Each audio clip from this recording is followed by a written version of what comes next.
بسم اللہ الرحمن الرحیم۔ تمام سامعین کو السلام علیکم۔ آج کا لیکچر میں ایک قول سے شروع کرنا چاہتا ہوں۔ علی گڑھ نہ ہوتا تو پاکستان نہ ہوتا۔ یہ کس کا قول ہے؟ علی گڑھ نہ ہوتا تو پاکستان نہ ہوتا۔ یہ قائد اعظم محمد علی جناح کا قول ہے۔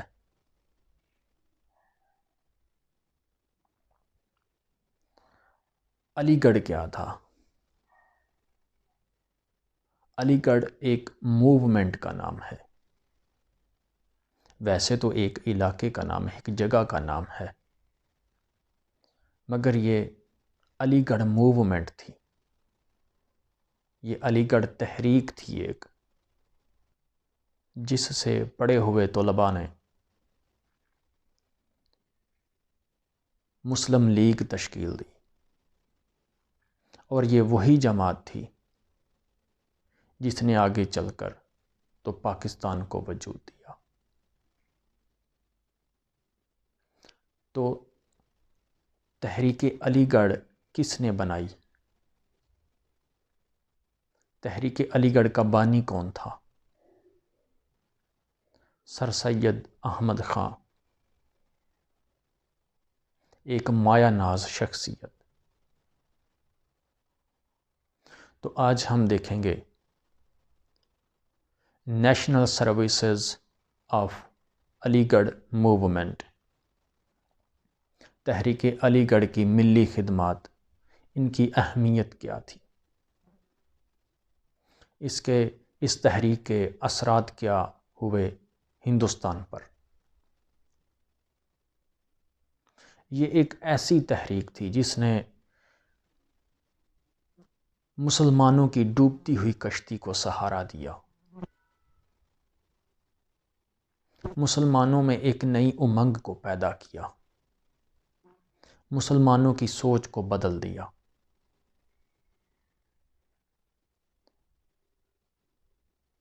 جو پہلی خدمت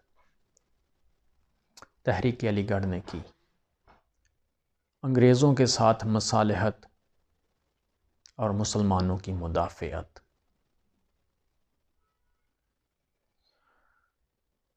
اس میں کوئی شک نہیں کہ 1857 کی جنگ آزادی میں اور اس کے بعد مسلمان ہی انگریز حکمرانوں کے دشمن اول قرار دیے گئے، باغی قرار دیے گئے۔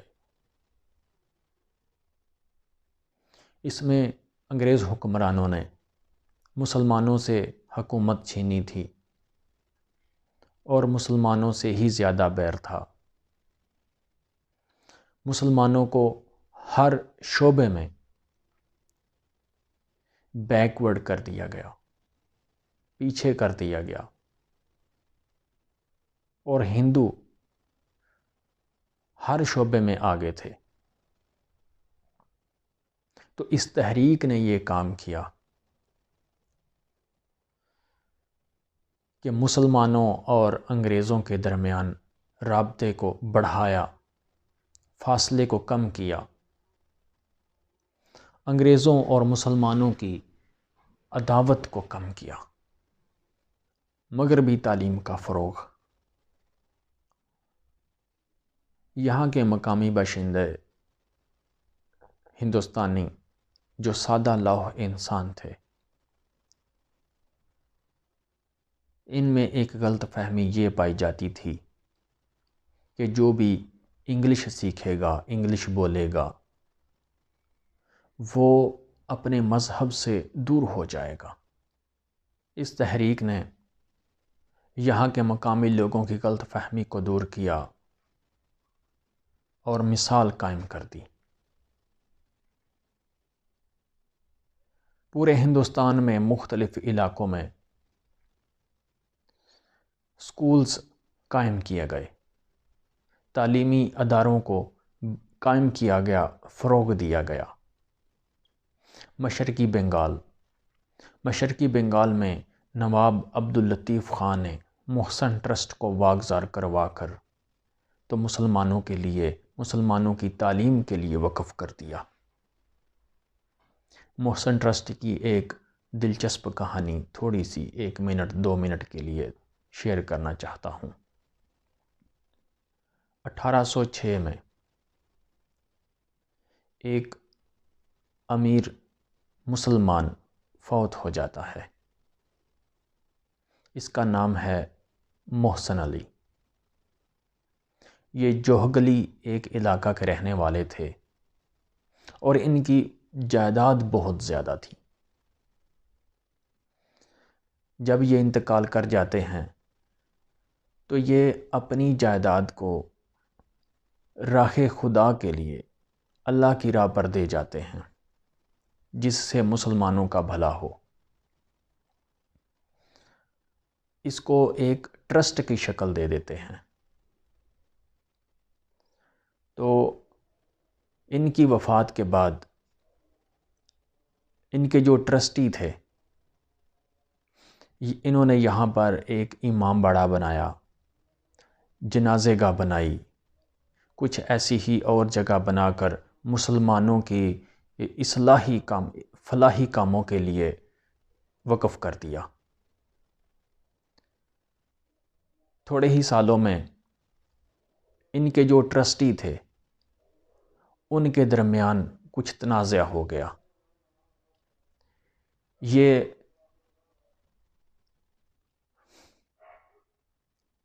یہ تنازع جب انگریز حکومت کے پاس جاتا ہے تو انگریز حکومت کیا کرتی ہے؟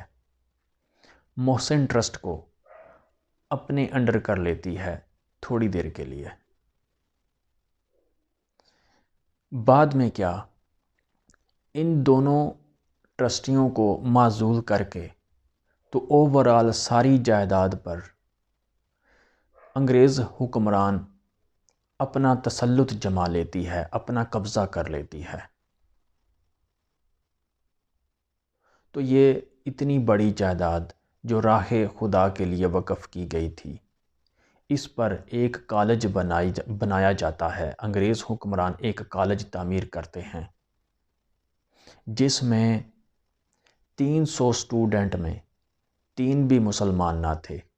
اس کالج کا سارا سٹاف ہندو یا انگریز تھا۔ یہ وہ صورتحال تھی۔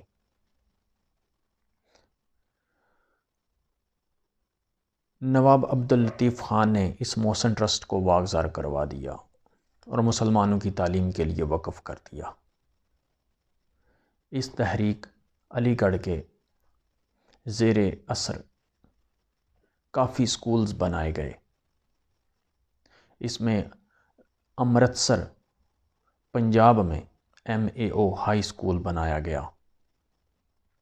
اس کے علاوہ انجمن حمایت اسلامیہ لاہور بنائی گئی۔ سندھ مدرسہ حسن علی افندی نے کراچی میں قائم کیا۔ پشاور میں انجمن حمایت اسلام بنائی گئی۔ ان آرگنائزیشنز کا کام یہ تھا کہ کافی سکولز، تعلیمی ادارے قائم کرتی اور جو مسلمانوں کا جو تعلیمی معیار تھا اس کو بڑی حد تک بڑھایا۔ ملازمتوں کا حصول W ہنٹر کے مطابق، جو انہوں نے دا انڈین مسلمانز میں حالات زار لکھی ہے مسلمانوں کی، اس کے مطابق جب بھی ویکنسیز آتی تو اس میں یہ وضاحت کر دی جاتی کہ مسلمان اہل نہیں ہیں یا مسلمانوں کو درخواست دینے کی ضرورت نہیں ہے۔ اگر مسلمان امتحان پاس کر بھی لیتے، اپلیکیشن دے بھی لیتے، تو جو انٹرویو لینے والے آمادہ نہ ہوتے،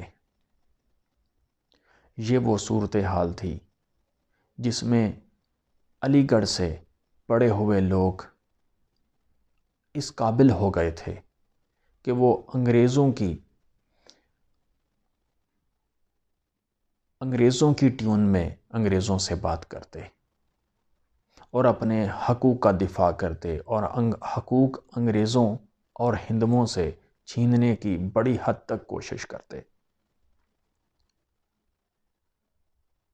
یہی وہ علی گڑھ موومنٹ تھی جس کے طلباء پورے ہندوستان میں اعلیٰ عہدوں پر بھی فائز رہے۔ اردو ہندی جھگڑا یا اردو کا دفاع، اس تحریک علی گڑھ نے ہی، جو تحریک علی گڑھ کے بانی تھے سر سید احمد خان، انہوں نے اپنی حیات میں اردو کا دفاع کیا۔ 1867 میں 1867 میں جب یہ بنارس میں تھے تو متعصب ہندوؤں نے ہندی کی حمایت میں آواز بلند کی کہ عدالتی زبان ہندی ہونی چاہیے اور دیوناگری رسم الخط ہونا چاہیے۔ اس میں سر سید احمد خان نے مکمل طور پر اردو کا ساتھ دیا اور مسلمانوں کے معاون ہو گئے۔ یو پی کے governor sir Antony make Donald, انہوں نے ایک ناپاک سازش کی، ناپاک کوشش کی، جس میں اردو کو ختم کرنے کے لیے ارادہ بنایا گیا،